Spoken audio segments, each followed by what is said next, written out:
खुदावंद यीशु मसीह के पाक बाबरकत और कुदरत वाले नाम में आप तमाम अजीज़ बहनों और भाइयों को मेरी तरफ से सलाम। और मैं मसीह में इस बात की उम्मीद रखता हूँ कि आप सब और आपके ख़ानदान खुदावंद में मसरूर और शादमान हैं और खुदावंद का फ़ज़ल आप सब पर ठहरा हुआ है और आप हर रोज़ उसके फ़ज़ल से आसूदा हो रहे हैं और उसकी बख्शिशों से लुत्फ़अंदोज़ हो रहे हैं। बेशक ये दिन ऐसे नहीं हैं, लेकिन खुदावंद हर रोज़ हमें अपनी बारगाह इलाही से मुहैया करता है और हमें आसूदगी बख्शता है। इन हालात में जब कोरोना वायरस पूरी दुनिया के अंदर फैला हुआ है, तो इसकी वजह से पूरी दुनिया के अंदर बड़ा खौफ व हिरास फैल चुका है।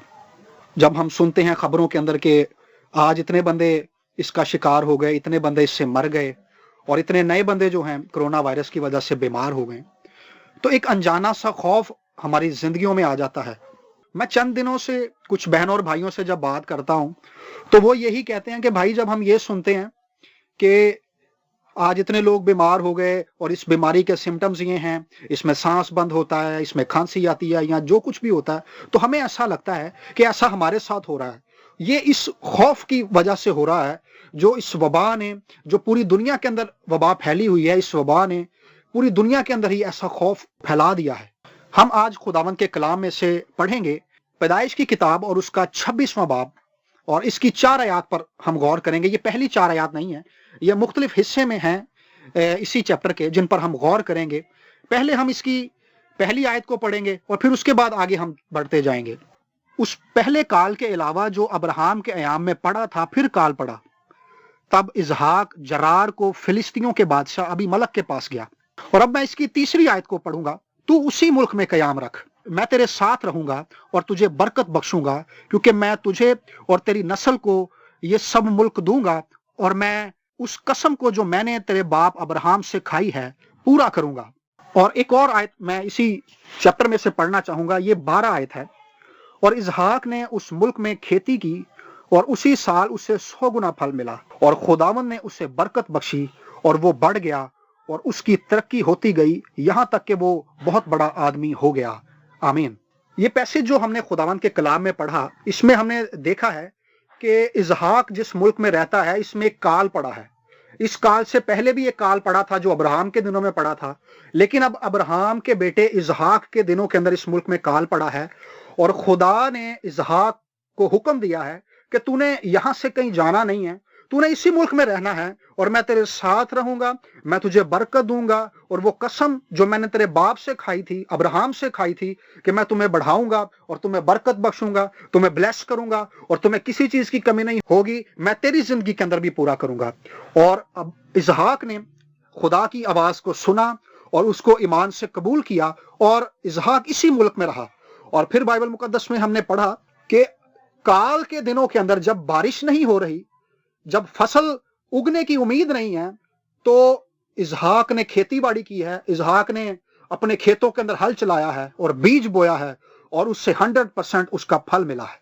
काल के दिन ऐसे दिन होते हैं जिसके अंदर बारिश नहीं होती, और जब बारिश नहीं होती तब जो बीज बोया गया होता है वो उगता नहीं है। जब बीज उगेगा नहीं तो इसका मतलब है कि फसल भी नहीं पकेगी, और फसल नहीं पकेगी इसका मतलब है कि खुराक की भी कमी हो जाएगी। शदीद नाउमीदी के दिन है, शदीद मायूसी के दिन है। लेकिन इस हालत के अंदर इसहाक ने खुदावंद के कलाम को सुना है और खुदावंद के कलाम को कबूल किया है और ईमान के साथ बीज बो दिया है, ईमान के साथ इसने फसल बो दी है और इसने उसका 100 गुना फल पाया है। मेरे अजीजों, ये अयाम जो कोरोना वायरस के हैं, जब पूरी दुनिया के अंदर लॉकडाउन है, तो एक काल की सूरत हाल पैदा हो गई है। कारोबार बंद हो रहे हैं और हमें हर रोज ऐसी खबरें सुनने को मिलती हैं कि लोग परेशान हो गए हैं। कल मुझे एक भाई ने बताया कि उसका कोई दोस्त है, वो जिस फैक्ट्री में काम करता था, उस फैक्ट्री में से तकरीबन 400 लोगों को इसीलिए उन्होंने फारिग कर दिया है, इसीलिए उन्होंने निकाल दिया है। उन्होंने कहा कि कारोबार तो है नहीं, तो हम ऐसे लोगों को बिठाकर तनख्वाह तो नहीं दे सकते क्योंकि हमें इनकम कोई नहीं हो रही। जाहिर बात है, जब हम नौकरी नहीं होगी, जब पैसे घर नहीं आएंगे, तो घर के अंदर राशन पानी और रोटी दाना पानी कैसे चलेगा। ये जो सूरत हाल है, ये काल की सूरत हाल इख्तियार करती जा रही है। और हर तरफ इस बीमारी की एक तो मायूसी है, बीमारी की वजह से लोग परेशान हैं, दूसरा लोग अपने खाने पीने की वजह से परेशान हैं। लेकिन मैं मसीह में रहते हुए आपको खुदावंद के कलाम के वसीला से तसल्ली देना चाहता हूं کہ خدا ہمارے ساتھ ہے اور خدا نے ان حالات میں ہمیں چھوڑا نہیں ہے، اور خدا ان حالات کی تلخیوں کے اندر، ان دکھوں کے اندر، اس کال کے اندر بھی، اس مایوسی کے اندر بھی، اس بیماری کے عالم کے اندر بھی خدا ہمارے ساتھ ہے۔ اور جیسے اس کے کلام میں لکھا ہے کہ میں تیرا دہنا ہاتھ پکڑ کر کہوں گا مت ڈر، میں تیرے ساتھ ہوں۔ وہ میرے عزیزو ہمارے ساتھ ہے، اس نے ہمیں چھوڑا نہیں ہے۔ وہ ان وبا کے دنوں کے اندر بھی ہمیں پروٹیکٹ بھی کرے گا، ہماری ضرورتوں کو بھی پورا کرے گا، ہمیں بیماری سے بھی بچائے گا، اور ہمارے گھر میں ہر طرح سے خوراک کی کمی کو بھی پورا کرے گا، بلکہ ہمارے گھر کے اندر ہماری ضرورت سے زیادہ موجود ہوگا۔ شاید کوئی یہ سوچے کہ یہ کیسے ہوگا؟ میرے عزیزو، وہ خدا جو اس کائنات کو چلا رہا ہے وہ اپنے ذرائع رکھتا ہے، وہ حالات کو خود ترتیب دیتا ہے، وہ ماحول کو خود ترتیب دیتا ہے، اور کلام کے اندر لکھا ہے کہ وہ جہاں نہیں بوتا وہ وہاں سے کاٹتا ہے۔ ہم نے اس بات کو سوچ کر پریشان نہیں ہونا کہ نوکری بھی نہیں ہے، پیسے بھی نہیں آ رہے، تو کیسے ہمارے گھر کے اندر راشن آئے گا۔ میں آپ کو خداوند کے کلام کے وسیلہ سے یہ تسلی دینا چاہتا ہوں کہ خداوند قادر مطلق ہے، خداوند سپر نیچرل قدرت کا مالک ہے۔ سپر نیچرل قدرت کہتے ہیں ایک ایسی قدرت جو اختیار سے اور جو سوچ سے اور جو سمجھ سے پرے ہو۔ سو ہم نے مایوس نہیں ہونا، بلکہ ہم نے اسحاق کی طرح امید پانی ہے کہ خدا ہمارے ساتھ ہے، اس نے ہمیں چھوڑا نہیں ہے، وہ ان دکھ کے دنوں کے اندر ہمارے ساتھ ہے۔ اور جب ہم ان دنوں کے اندر خداوند کے ہاتھ کے نیچے رہیں گے تو خداوند ہماری ساری ضرورتوں کو پورا کرے گا۔ لیکن ایک ضروری بات یہ ہے کہ ہم نے ان دنوں کے اندر دیکھنا ہے کہ کیا ہم خدا کے ہاتھ کے نیچے ہیں۔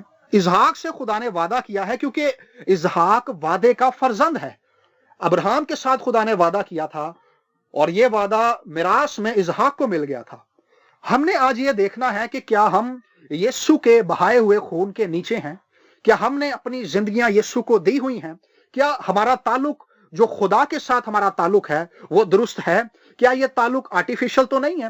کئی بار ہم چرچ بھی جا رہے ہوتے ہیں، ہم گیت بھی گا رہے ہوتے ہیں، ہم کوائر کے اندر بھی ہوتے ہیں، ہم ہدیہ بھی دیتے ہیں، ہم پاسٹر صاحب کو بھی ہدیہ دیتے ہیں پرسنلی طور پر، چرچ کے اندر بھی ہم پنکھا لگوا دیتے ہیں، ہر طرح کی نیکی بھی ہم کرتے ہیں، لیکن اس کے ساتھ ہمارا جو خدا کے ساتھ شخصی تعلق ہوتا ہے، جو پرسنل ریلیشن ہوتا ہے، وہ کمزور ہوتا ہے۔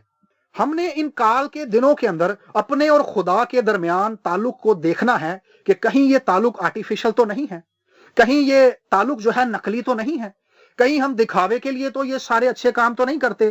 ایسا تو نہیں ہے کہ ہمارا دل خدا سے دور ہے اور ہم منہ سے توبہ بھی کرتے ہیں، ہم منہ سے گیت بھی گاتے ہیں، منہ سارے چنگے کام کرنے ہیں، لیکن دل جڑے نے خدا تو دور نے۔ کہیں ایسا تو نہیں ہے؟ اگر ایسا ہے تو میرے عزیزو، اس سے پہلے کہ ہم ان کال کے دنوں کے اندر خدا کی سلامتی کا تجربہ کریں، خدا کی خوشی کا تجربہ کریں، خدا کی برکت کا تجربہ کریں اور خدا کے حضور سے آسودگی کا تجربہ کریں، ضروری ہے کہ ہم اپنے اور خدا کے تعلق کو درست کریں اور اس کے وعدے کے نیچے آئیں، وہ وعدہ جو یسوع کے وسیلہ سے ہمارے ساتھ کیا گیا تھا، جو ابدی وعدہ ہے، جو ابدی عہد ہے، جو کبھی ختم ہونے والا نہیں ہے بلکہ یہ ابد تک قائم رہے گا، کیونکہ یہ عہد جو ہے یسوع کے خون کے وسیلہ سے باندھا گیا ہے۔ جب ہم اس عہد پر غور کرتے ہیں جو ابراہیم کے ساتھ باندھا گیا، تو خدا نے وعدہ جو ہے ابراہیم سے کیا ہے کہ میں تیرے ساتھ رہوں گا، میں تیری نسل کو برکت دوں گا، تو خدا خود بخود ہی اسحاق پر ظاہر ہو کر کہتا ہے کہ میں تجھے کال میں مرنے نہیں دوں گا، تو اس ملک کو نہ چھوڑ، تو اسی ملک میں رہ، تو اس ملک میں رہ، میں تجھے اس ملک میں رکھ کر تجھے برکت دوں گا۔ اور پھر اسحاق نے فصل بوئی اور 100 گنا فصل اس نے کاٹی ہے۔ خدا نے اس وعدے کو ثابت کیا کہ خدا کا وعدہ سچا ہے۔ میرے عزیزو، وہ وعدہ جو خدا نے یسوع کے وسیلہ سے ہم سے باندھا ہے، یسوع نے کہا کہ میں دنیا کے آخر تک ہمیشہ تمہارے ساتھ رہوں گا، وہ ہمیں میرے عزیزو کبھی نہیں چھوڑے گا، کیونکہ وہ ہم سے محبت کرتا ہے۔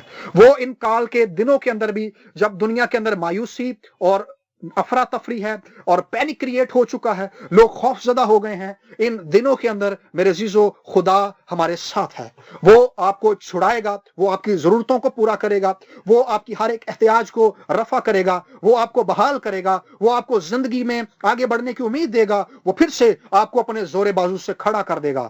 پاسٹر یونگ ایچو ہم اس سے واقف ہیں کہ دنیا میں سب سے بڑی کلیسیا اس بندے کی ہے، کوریا کے اندر، سیول کوریا کے اندر، اور تقریباً جو ہیں 8 سے 10 لاکھ ممبر ہیں اس چرچ کے۔ اور جب اس شخص نے اپنی خدمت کا آغاز کیا تو دوسرے جنگ عظیم ہو چکی تھی اور کوریا کے حالات بہت برے تھے، خاندان تباہ ہو چکے تھے، کسی گھر کے اندر بچے ہیں اور ان کے والدین جو ہیں اس جنگ کے اندر مر گئے، किसी शख्स की बीवी मर गई और किसी का खावंद मर गया और खानदान जो थे तोड़ फोड़ का शिकार थे और बड़ी बुरी हालत थी, लोगों के पास दवाइयों के पैसे नहीं थे और बड़ी तलखियां थी, बड़ी मजबूरियां थी और बड़े दुखी हालात थे इन दिनों के अंदर, जिन दिनों के अंदर योंगे चू ने अपनी खिदमत का आगाज किया और योंगे चू ने लोगों को यह बताना शुरू किया कि खुदा आपसे मोहब्बत करता है, खुदा आपकी जिंदगी के अंदर बहाली लेकर आएगा, खुदा आपको माशी तौर पर, खुदा आपको फाइनेंशियली ब्लेस करेगा, खुदा आपकी पैसे की जरूरतों को पूरा करेगा, खुदा आपकी खाने पीने की जरूरतों को पूरा करेगा, क्योंकि यीशु आपसे मोहब्बत करता है। यीशु नहीं चाहता कि आप भूखे मरें, यीशु नहीं चाहता कि आप बीमारी से मरें, यीशु नहीं चाहता कि आप गुनाह के अंदर मर जाएं, बल्कि यीशु चाहता है कि आप उसके खून से धुलकर एक तंदुरुस्त जिंदगी गुजारें, अपनी जिंदगियां यीशु के खून से धुलाकर, गुनाह से बरी होकर अपनी जिंदगियां गुजारें। खुदा ये चाहता है। तो उसने लोगों को ये बताना शुरू कर दिया। वो दिन भी जो थे वो काल के ही दिन थे, क्योंकि इस मुल्क के अंदर शदीद कमी हो चुकी थी और ये मुल्क जो था पूरी तरह से डिजास्टर का शिकार हो चुका था। आज जैसे पूरी दुनिया डिजास्टर का शिकार हो चुकी है, मेरे अजीजों, हालात उस वक्त भी ऐसे ही थे, शायद आज उससे भी वर्स हैं, उससे भी ज्यादा खराब है। लेकिन मेरे पास आप सबके लिए खुशखबरी ये है कि खुदा आपको बहाल कर सकता है। खुदा काल के इन दिनों के अंदर आपकी सारी जरूरतों को पूरा करेगा और इस खौफ के अंदर से निकलने के लिए आपको उम्मीद देगा, आपको जोर देगा, आपको कुव्वत देगा और आपको अपने जोरे बाजू से इन हालात के अंदर से निकाल कर आपको खुशी और शादमानी से भर देगा, क्योंकि वो भला खुदा है और वो इन काल के दिनों के अंदर भी आपके साथ अपनी पूरी भलाई को जाहिर करेगा। और आज अजीजों, कोरिया की ये हालत है कि कोरिया एक तरक्की याफ्ता मुल्क है। कोरिया मेडिकल के शोबे के अंदर बड़ा तरक्की याफ्ता है। कोरिया माशी एतबार से एक अच्छा मुल्क है। ये सैमसंग का जो मोबाइल है, ये सैमसंग कंपनी कोरिया ही की है और ये मोबाइल जो है पूरी दुनिया के अंदर चलता है। आप इससे अंदाजा कर लें कि इस मुल्क की इकोनॉमिकल सूरत हाल जो है कितनी अच्छी हो गई है, जबकि आज से 50 साल पहले ये ऐसा नहीं था। 50 साल पहले या इससे ज्यादा कुछ अरसा पहले ये ऐसा नहीं था। लेकिन इसके अंदर इतनी भारी आई कैसे? उसकी वजह यह थी क्योंकि इस मुल्क के अंदर खुदा ने अपने सूरमे को, योंगे चू को, यह पैगाम दिया था कि लोगों को यह बताना शुरू कर कि यीशु उनके हालात को बदल देगा। आज मैं भी आपको उसी यीशु के बारे में बताना चाहता हूं कि वो यीशु काल के इन दिनों के अंदर, वबा के इन दिनों के अंदर, कोरोना के इन दिनों के अंदर आपकी जरूरतों को पूरा करेगा और आपको तमाम बीमारियों से, इन तमाम दुखों से, इन तमाम तकलीफों से निकाल कर अपनी बरकत वाला हाथ आप पर बढ़ाएगा और आपके घरों के अंदर किसी चीज की कमी नहीं होगी। मेरे अजीजों, ये वक्त है कि आज हम अपना ध्यान और अपना सारा तवक्कल और अपना सारा ध्यान यीशु की तरफ लगाएं और उससे कहें कि खुदावन, तू मेरी जरूरतों को पूरा करने वाला है। मैं इस बात पर ईमान रखता हूं कि तू मेरी सारी जरूरतों को पूरा करेगा। तू मुझे इन दुख के दिनों के अंदर अपने जोरे बाजू से निकाल लेगा।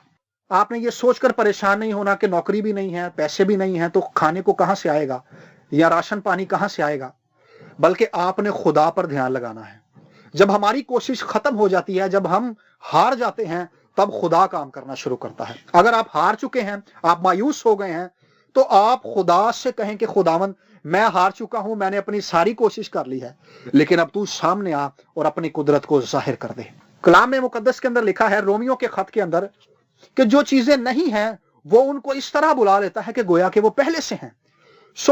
इन दिनों के अंदर हालात ऐसे नहीं हैं, लेकिन खुदा अपनी सुपर नेचुरल कुदरत के वसीला से हुक्म देगा और हमारी जिंदगियों की सारी जरूरतें पूरी होंगी और हमें किसी चीज की कमी नहीं होगी। मेरे अजीजों, खुदावंद इस्राएल का खुदा आप तमाम बहनों को, भाइयों को बड़ी बरकत दे और अपने जोरे बाजू से निकाल कर आपको चंगाई बख्शे, आपको जोर बख्शे, आपको कुदरत बख्शे और आपको अपने पाखरू से मसा करे और अपने जोर से भर दे और आपके अंदर की जो मायूसी है वो चली जाए, आपके अंदर का तमाम तरह का खौफ चला जाए और आप उसके जोर से भरकर इन हालात का मुकाबला करें और आप उसके बरकत वाले हाथ के नीचे रहें। God bless you.